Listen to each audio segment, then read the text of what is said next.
मराठी भाषेचा सन्मान आणि प्रवाशांची सुरक्षितता लक्षात घेता रिक्षा टॅक्सी चालकांसाठी मराठी भाषेचे जुजवी ज्ञान आवश्यक असावं अशी मागणी शिवसेना महाराष्ट्र राज्य प्रवक्ते अरुण सावंत यांनी केली आहे। परिवहन कायद्यात या संदर्भात नियम असतानाही त्याची प्रभावी अंमलबजावणी आतापर्यंत झाली नव्हती। मात्र परिवहन मंत्री प्रताप सरनाईक यांनी हा नियम लागू करण्याची भूमिका घेतल्याबद्दल अरुण सावंत यांनी त्यांचं स्वागत केलंय। नियम केवळ कागदावर न राहता त्याची प्रभावी अंमलबजावणी झाली पाहिजे अशी मागणी सावंत यांनी केली।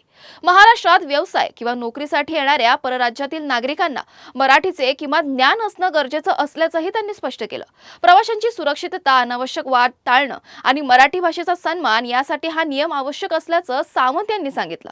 मात्र कारवाई करताना रिक्षा आणि टॅक्सी चालकांना अनावश्यक त्रास होणार नाही याची प्रशासनाने काळजी घ्यावी असं आवाहनही त्यांनी केलं। 36 पैकी 32 जिल्ह्यांमध्ये मराठी शिकवणुकी केंद्रे सुरू करून परिवहन विभागाने म्हणजेच परिवहन विभागाचे मंत्री आदरणीय कर्तबगार मंत्री प्रताप सरनाईक यांनी अतिशय उत्तम कामगिरी पार पाडलेली आहे। जनता, मराठी जनता त्यांचं स्वागतच करत आहे। आजपर्यंत असा निर्णय कोणत्याही मंत्र्याने घेतला नव्हता। हा निर्णय कायद्यानुसार घेतला गेलेला आहे, कायद्यामध्ये तशी तरतूद आहे। मात्र हा निर्णय कागदावरच राहिला नाही पाहिजे याची काळजी परिवहन विभाग, RTO आणि स्थानिक पोलिसांनी सुद्धा घेतली पाहिजे।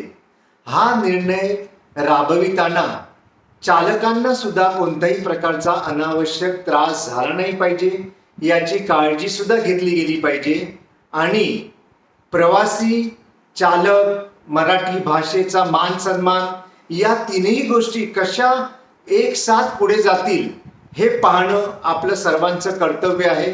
तेव्हाच हा हेतू साध्य झाला असं म्हणता येईल।